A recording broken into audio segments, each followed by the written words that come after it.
সাম্প্রদায়িক সম্প্রীতিকে কেউ যেন নষ্ট করতে না পারে সেজন্য সবাইকে সজাগ থাকার আহ্বান জানিয়েছেন প্রধান উপদেষ্টা ডক্টর মোহাম্মদ ইউনূস।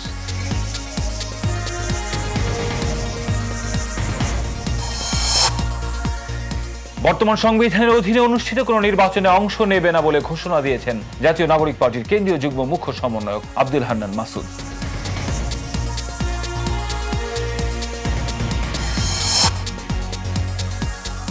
প্রধান উপদেষ্টার প্রেস সচিব শফিকুল আলম বলেছেন, আগামী বছরের ফেব্রুয়ারিতেই জাতীয় নির্বাচন অনুষ্ঠিত হবে, এ নিয়ে কোনো সন্দেহ নেই।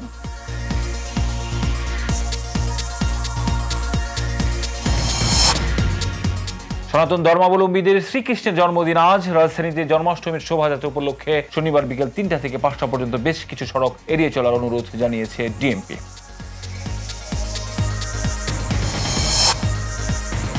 মালয়েশিয়ার কুয়ালালামপুর আন্তর্জাতিক বিমানবন্দরে আটকে দেওয়া হয়েছে ৯৮ বাংলাদেশিকে। শুক্রবার এই তথ্য জানিয়েছে মালয়েশিয়া বার্তা সংস্থা বার্নামা।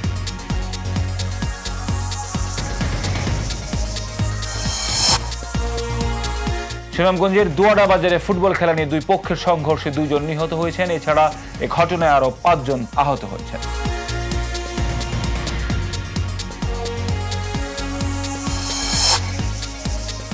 চুক্তি ছাড়াই শেষ হলো মার্কিন প্রেসিডেন্ট ডোনাল্ড ট্রাম্প ও রুশ প্রেসিডেন্ট ভ্লাদিমির পুতিনের মধ্যে বৈঠক। তবে আলোচনাকে ইতিবাচক আখ্যা দিয়েছে দুই পক্ষই।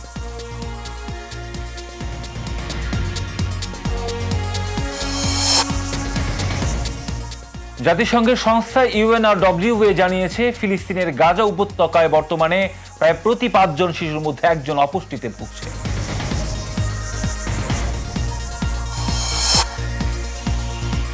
কাশ্মীর সহ বিভিন্ন স্থানে ভারী বৃষ্টিপাতে গত ২৪ ঘন্টায় পাকিস্তানে ১৬৪ জন নিহত হয়েছেন।